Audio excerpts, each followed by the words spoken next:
قاعدة النورانية አይደለም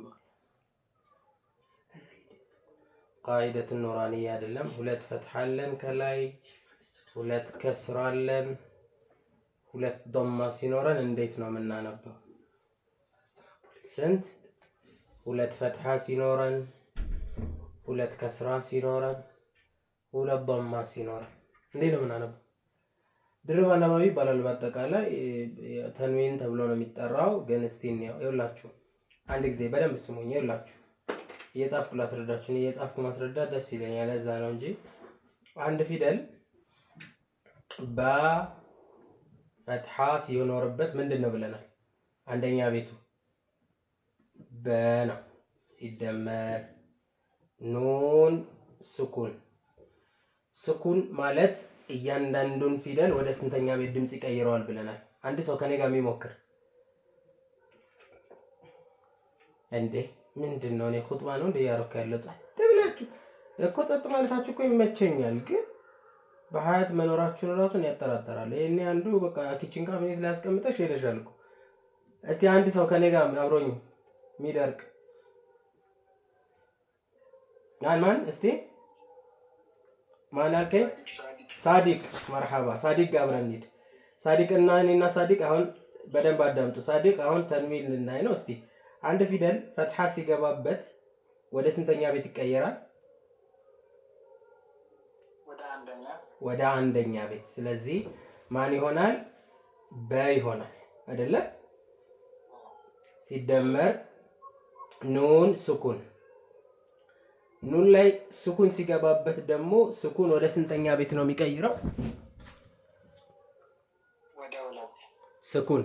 ስኩን ፈትሐ አንደኛ ነው ዱማ ሁለተኛ ነው ኪስራ ሶስተኛ ይኸውላችሁ የሚጠፋባችሁ ከሆነ እንደዚህ ያዙ ቀላል ምሳሌ ስጣችሁ ስድስተኛ ፈ አንደኛ ቤት ነው ዱ ሁለተኛ ቤት ነው ዱማ ضማ ነው እሺ ትክክለኛ ስሙ ግን እኔና እናንተ እንግባባ ዋናው እኔና እናንተ እንግባባ ከስራ ነው ግን ኪስራ በሉት ከኩኪ ሶስተኛ ነው ስኩን ስትሉ ደግሞ ሰሱ ሲሳ ሴስ ስድስተኛ ቤት ድምጽ ነው እሺ ስለዚህ ኑንን ወደ ስድስተኛ ቤት ድምጽ ቀይረው ማን ይሆናል እንቁጠር አብሽር አው ቁጠረው የምንም አብሽር አንሞትም ኑ ኒና ኔ ን ማን ይሆናል አሁን ይሄ በን ነው አይደል አሁን ይሄንን አሳጥረን ስንጽፈው እዚህ ጋር ያለው ባ ፈትሐ ነው አይደል እቺ ኑን ሱኩኗን በምልክት ከላይ መታ ተደረበች በምልክት አሁን እዚህ ጋር ከላይ የተደረበችው አንዷ ፈትሐ ማናት ኑን ሱኩን ናት ወይም ን ናት ስለዚህ ምን እንላለን በን ሸተው ነው በን አሁን አንዱ የተጨመረው ን ማን ነው አያችሁ እዚህ ጋር ያለው ኑን ሱኩኑ ነው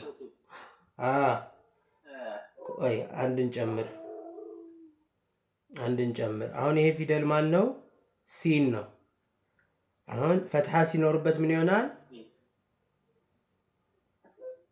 ሰ ነው ታዲያ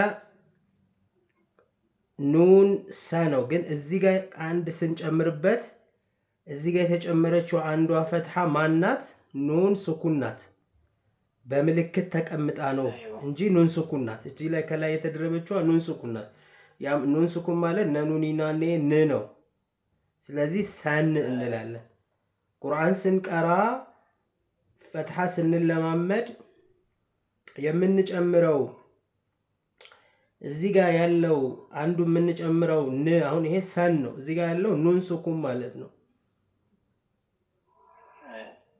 ስለዚህ ሰን አሁን እዚህ ጋርም አለ ምን ይሆናል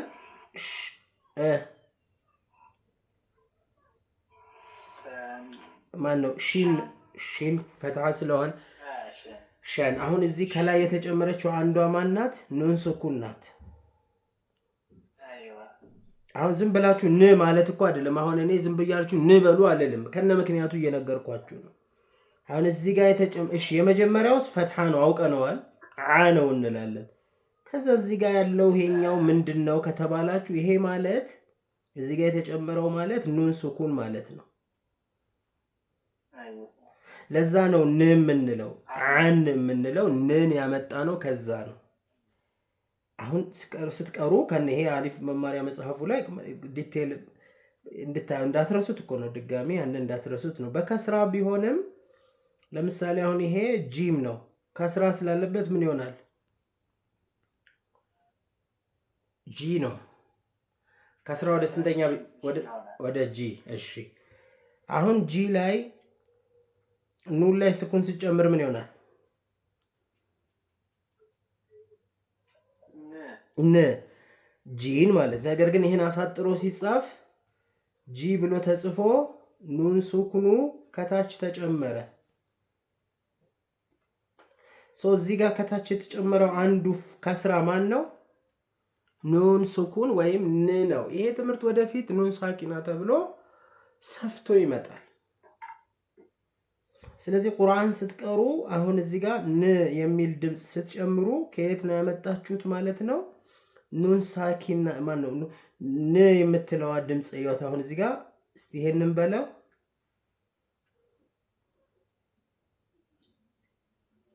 ማን አልከው? ይሄንን ሪን። አሁን አንዱ ን የተጨመረው እዚህ ጋር ሪን ነው፣ ን ነው። ስለዚህ ብሎ ን ከሚለውን ከማጨመር ይልቅ ለምንድን ነው ብላችሁ ስትጠየቁ ምን ትላላችሁ? እቺ ከስር የተጨመረችው ማናት? ኑን ሱኩን ናት። ወደፊት ይሄ ኑን ሳኪን የምንለው ወደ ተጅዊድ ትምህርት ኢድጋም፣ ኢዝሃር፣ ኢቅላብ እያሉ ይሰፋሉ። እኔ ትንሽ እሺ። አሁን ልክ እንደዚህ ሆኖ ለምሳሌ የመጀመሪያው ባ ነው አይደል? ፈትሐ ስላለበት ሳዲቅ ባን ትለዋለህ። በጎበዝ። ከዛ ቀጥሎ ያለው ፊደል ማን ነው?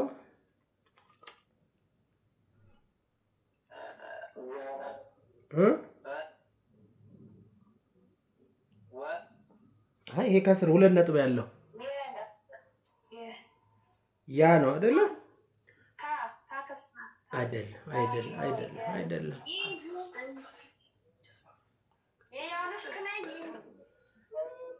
ያ ነው ስኩን ስላለበት የዩ ያየ ይ ነው። በይ ይ ነው የሚሆነው። ከዛ መጨረሻ ላይ ቲን በይቲን እንላለን ማለት ነው። እሺ ኢንሻአላህ ከኔ ጋር ለምትቀጥሉ ተማሪዎቻችን ምናልባት ኦልሬዲ ኦልሞስት ሁላችሁም እዚህ ጋር ስላላችሁ ስለ ፕሮግራሙ አጠቃላይ ገለጻ እናድርግ። ፕሮግራማችን የሚኖረው ምን ያካትታል? اللهم صل وسلم على سيدنا محمد ፕሮግራም አለን። ትምህርት 2 ትምህርት 3 መጀመሪያ የምንጀምረው ይሄ ከኔ ጋር የምትማሩ 10 ተማሪዎች አላችሁ። የመጀመሪያው ከፊደል መለየት ነው። አሊፍ ባታውን በሶስት መንገድ በመለየት አንደኛ በግርድፉ የአረብኛ ፊደላቶቹን ማወቅ። ከዛ ቀጥሎ የምናየው ትምህርት የአረብኛ ፊደላቶች ከጉሮሮ የሚወጡትን ከከንፈር የሚወጡትን ሁሉንም አንድ በአንድ እናያለን። ቼክ አደርጋችኋለሁ። 12ታችሁንም 10ታችሁንም በአንድ በአንድ እያንዳንዱን ፊደል ያለማመድኩ ነው ማስተምራችሁ። እያንዳንዱን የምታወጡትን ከየትኛው ማውጣት እንዳለባችሁ ቼክ እናደርጋለን። ምክንያቱም ስትቀሩ የሁላችሁን መጀመሪያ ወደ ፈትሐ ወደ ከስራ ከመገባቱ በፊት ጊዜያችንን የመጀመሪያ አንድ ሳምንት ተጅዊድ ላይ ነው። ከዛ ተጅዊዱን መቻላችሁን አለመቻላችሁን ለማረጋገጥ ደግሞ ምንድነው ማደርገው? በቃላችሁ የሸመደዳችሁትን ሱረቱል ፋቲሃ የ12ታችሁንም ቀድሞ ለሰላታችሁ እንዲጠቅም በሚል ሱረቱል ፋቲሃችሁን ቼክ አደርጋለሁ። ከቼክ ብቻ ሳይሆን አሳይመንትም ሰጥተን እናረጋለን ኢንሻአላህ። ከዛ ይሄንን ተጅዊዱን ልክ እንደጨረሰን ቀጥታ ፕሮግራማችን ወዴት ነው የሚሆነው? አረብኛ ፊደል እንዴት ነው የሚቀጣጠለው? ተቀጣጥሎ ሲመጣ አሊፍ ባታ ላይ ጎበዝ ነን፣ አንደኛ ነን። ነገር ግን አሪፍ ፊደላቶቹ ሲቀጣጠሉ እንዴት ነው አንዱ በዛው መግረ መንገዴን አረብኛ ፊደል አረብኛ ስማችሁ እንዴት መጻፍ እንዳለባችሁ ሰጣችኋለሁ። ተጨማሪ ክላስ ማለት ነው። እዚህ ጋር ፈተና ተወስዳላችሁ። ይሄን እንደጨረስን ፈትሐ ከስራ የሚሉት ትምህርቶች ላይ ይመጣሉ። እዛ ጋር ምንድነው የምናደርገው? ለቪአይፒ ተማሪዎች ለራሳችሁ ለእናንተ የሚሆን ቪዲዮ ተዘጋጅቷል። እኔ ጋር ከመግባታችሁ በፊት ቲም አላችሁ፣ አስራችሁም አንድ ላይ የምታጠኑበት ግሩፕ አለ። ልክ አስቀድሜ እንትን እልክላችኋለሁ፣ ቪዲዮ እልክላችኋለሁ ሁሌም። ለምሳሌ ሰሉ አለ ነብይ ልክ ፈትሐን ከመጀመራችን በፊት ቪዲዮ ይላክላችኋል። ያንን ቪዲዮ ላይ ያለው ኡስታዝ በደንብ አድርጎ ሲያስጠና እንትን ለማመዱና እኔ ጋር ለምሳሌ በሳምንት 4 ቀንም ከሆነ 3 ቀን ከሆነ የምንገናኘው፣ በተቀረው ቀን ደግሞ እናንተ አስራችሁ ለብቻችሁ ልክ እኔ ክላስ ሊንክ ልኬላችሁ ለብቻችሁ እንደፈለጋችሁ በነፃነት ትለማመዳላችሁ ማለት ነው በተቀሩት ቀናቶች። ስለዚህ ከኔ ጋር በሚኖረን ቁርአን ላይ ለእያንዳንዳችሁ ምንድነው ማደርገው እዚህ ጋር የተቀመጡትን ምሳሌዎች መጀመሪያ ተጅዊድን ስላስተማርኳችሁ አላማዬ እዚህ ጋር ያሉትን ሳጥን ላይ ያሉትን እንዳለ ተራ በተራ ትለማመዳላችሁ። አንዱ ሲማር ሌላው ይቀጥላል፣ አንዱ ሲማር ሌላው ይቀጥላል ማለት ነው። ይሄ ሰዓት ከኔ ጋር መማር የማትችሉ ሰዓቱ ምናልባት ሌላ ሰዓት ሆኖ ሰዓቱ ከተጠረቀበ ከተባለ አንድ ላይ ሆናችሁ መቀጠል የምትችሉበት ነው። ሌሎች አማራጮችም ስላሉ መጠየቅ ትችላላችሁ። ልክ ይሄንን ስንጨርስ ቀጥታ አላህ ካለ 4ኛ ሳምንታችን ላይ የት እንገባለን? ሱረቱል በቀራ ላይ እንገባለን። ወደ 4ኛ ሳምንት ላይ ሱረቱል በቀራ ላይ እንገባለን። እዛ ላይም ስትገቡ አስቀድሞ ተራ በተራ በመቅራት የተዘጋጀ ቪዲዮ አለ። ዝም ብሎ ሱረቱል ፋቲሃ ሳይሆን ራሳችን የመጀመሪያ ዙር ላይ እንዳልኳችሁ አንድ በአንድ ፋቲሃውን እያለማመደ ማለት ነው። እዚህ ጋር መክፈት እችላለሁ። ይኸው ከሱረቱል ፋቲሃ ጀምሮ ቪዲዮ አለላችሁ። እያንዳንዱን ቀስ እያለ እየቀራ እዚህ ኡስታዝ ማዕሩፍ ቪዲዮ ላይ ያለው ኡስታዝ ማዕሩፍ ነው። በደንብ አድርጎ ያስጠናችኋል። በቪዲዮ ራሱን የተዘጋጀ ይሄ ቪዲዮ ለየግላችሁ ነው የሚላክላችሁ። ልክ በሳምንታችሁ በወራችሁ ሲቀር አላህ ካለ ምን አይነት ፈተና ፈትናችኋለሁ ከኔ ጋር የምትቀጥሉት ኢንሻአላህ የድምጽ ፋይናል ፈተና ከ20 እና የጽሁፍ ፈተና ይኖርባችኋል። እሱ ደግሞ እንዴት ነው የምናደርገው? ፋይናል ፈተናው ምንድነው? የጽሁፍ ፈተናው ምንድነው? የጽሁፍ ፈተናው ጽሁፍ ላይ አይታችሁ ልክ እንደ ምርጫ የምትመልሱት ነው። የድምጽ ፈተናው ግን እስካሁን ከተማርነው ትምህርት ውስጥ ገና የመጀመሪያ ወር ላይ ሲሆን ነው ይሄ የተለያዩ ቦታዎች እየተከፈተ ትቀራላችሁ። መጨረሻ ላይ ወደ 2ኛ ወር ላይ ስንገባ እንደገና ማያያዝ ብዙዎቻችሁ የሚቸግራችሁ ማገጣጠም ነው። እንዴት ነው በቀላሉ አገጣጥመን ማንበብ የምንለው የሚለውን 2ኛ ወር ላይ በደንብ ነው የምንለማመደው። ዛማ ላይ ስለ ኢጥቃን አንዳንድ ትምህርቶች አሉ፣ የተጅዊድ ትምህርቶች። ይሄን እያልን አጠቃላይ እዚህ ጋር ከ80 በላይ ቪዲዮዎች አሉ። አብሮኝ ከኔ ጋር የሚያስተምሩ ኡስታዝ አለ፣ አቴንዳንስ አለ። ኢንሻአላህ አላማዬ ምንድነው እነዚህን ልጆች በዚህኛው ሰዓት ላይ ያስኳቸው እነዚህ ልጆች በእነዚህ 3 ወርና 4 ወር ውስጥ ብቁ በሆነ መንገድ ቁርአንን በኮንፊደንስ ማንበብ እንዲችሉ ማድረግ ነው። አላህ Subhanahu Wa Ta'ala ያግዛችሁ።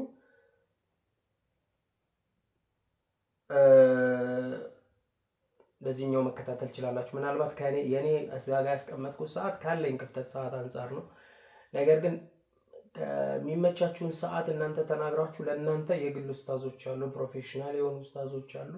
መጨረሻ ላይ ሰርቲፊኬት ራሱን የቻለ ቁርአን ማንበባችሁን መቻላችሁን የሚገልጽ ሰርቲፊኬት አዘጋጅቻለሁ።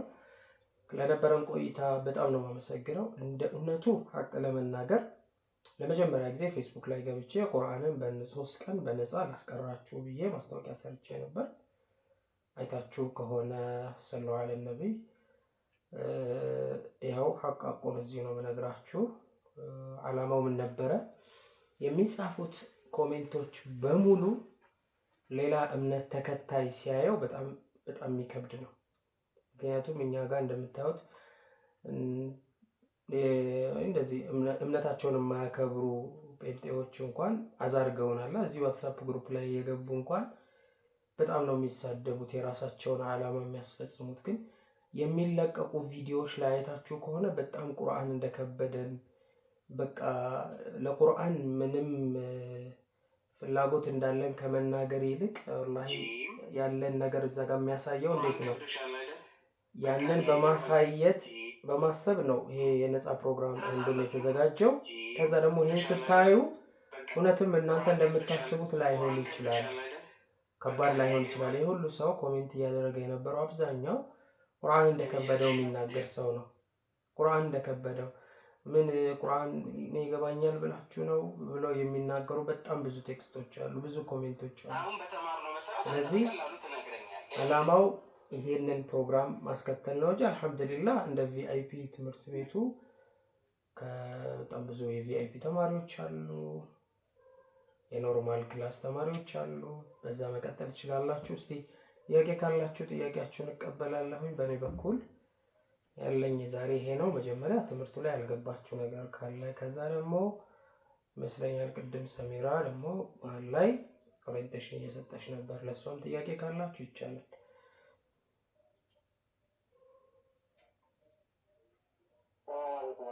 ወአለይኩም ሰላም ወራህመቱላህ።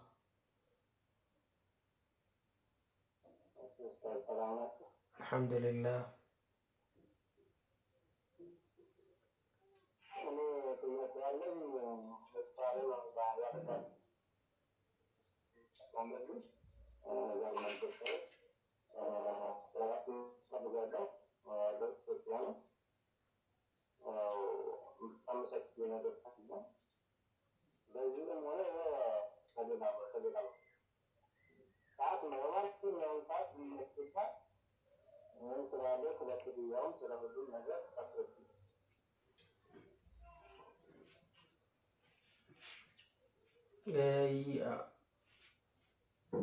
ምንድነው የክፍያውን ሁኔታ ምናምን ግሩፕ ላይ የተቀመጠላችሁ ነገር አለ። ተማሪው እኮ 10 ተማሪ ነው። ቶሎ ብላችሁ እዛ ላይ በውስጥ መስመር አግኝተሃል። የዋትስአፕ ቁጥር አለ አይደል? ግሩፑ ላይ ነው ያለህበት አይደል?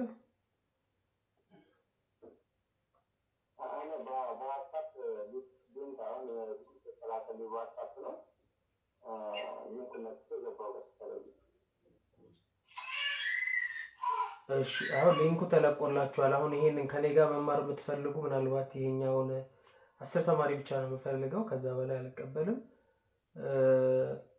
ከዚህ ከኔ ጋር የሚኖረን ክላስ ላይ ማለት ከዛ ውጭ ግን የግል ኡስታዞች በግሩፕ የሚያስተምሩ ኡስታዞች አሉ። እነሱንም መከታተል ትችላላችሁ። ይሄው የቻናላችሁ ላይ ሼር አድርጌ ላሳያችሁ። እሺ እስከዛ ሌላ ጥያቄ የምትፈልጉትን ነገር ሪከርድ አድርጉ። ያው እዚህ ጋር ያላችሁ የተቀመጠላችሁ ነገር ያው እዚህ ላይ ገብታችሁ ጠይቁ የምትፈልጉት። መርሐባ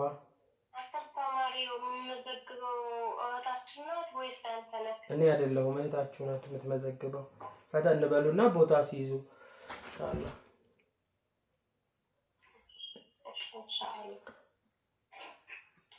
አስታውሱ። የምንወስደው ጊዜ ከ3 ወር እስከ 4 ወር ጊዜ ነው የሚወስድብን። በዚህ ትምህርት ውስጥ ከቁርአኑ በተጨማሪ አንዳንድ ነገራቶችን አሉ፣ ለቁርአን የሚያግዙ ነገሮች አብረን እንማራለን። ከዛ በተሻለ ደግሞ እያንዳንዳችሁን ከፋቲሐችሁ ጀምሬ ክትትል አደርጋለሁ። በግላችሁ ደግሞ ከቁርአን ጋር የሚከብዳችሁ ነገር የኔ ሳስተምራችሁ በግል እዛ ሰዓት ላይ ከማስተምራችሁ ውጪ ለእያንዳንዳችሁ በየ2 ሳምንቱ ፈተና አላችሁ። ፈተናችሁን ምን ላይ እንደሆናችሁ እናያለን። በተለይ ፍርሃት ያለባችሁ እንደው በቃ እኔ አይከብድ ብዙ ሞክሬ አልሆነልኝ የምትሉ ልጆች እንደው ብትመዘገቡ የበለጠ ደስ ይለኛል። ምክንያቱም እናንተን ነው ማብቃት የምፈልገው። ማየት እዛ ላይ በደንብ መልፋት ፈልጋለሁ ኢንሻአላህ።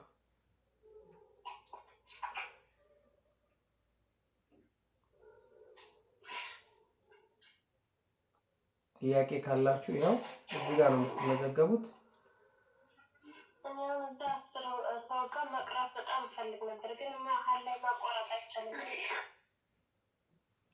ለምን ብታቋርጪው? እንደቀጠሙ ወደ ሀገር ለገባ ነበር። እኛ ወደ ሀገራችን ደግሞ ትንሽ ገጠራማ አካባቢ ሸበካ ምናምን ያስቸግራል። እኔ ጋም ብትቀሪ በግልም በቪአይፒም ክላስ ብትቀሩ ትምህርት ቤቱ የከፈላችሁት የ3 ወር ነው ሙሉ ክፍያ ነው የሚቀበለው ትምህርት ቤቱ። ስትሄዱ የምትሄዱበትን ጉዳይ ብቻ አብራሩ እንጂ አስፈቅዱ እንጂ በመጣችሁ ሰዓት የጠፋባችሁ ነገር ካለ ክለሳ ተደርጎ ካልሆነ ካላችሁበት በሌላ ኡስታዝ ትቀጥላላችሁ። እኔ ጋር ስለተማራችሁ አይደለም፣ የትምህርት ቤቱ አሰራር ነው።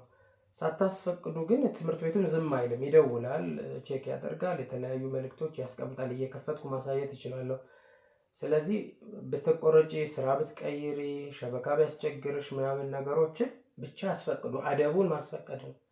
መላ ይፈጠርላችኋል። ችግር የለው።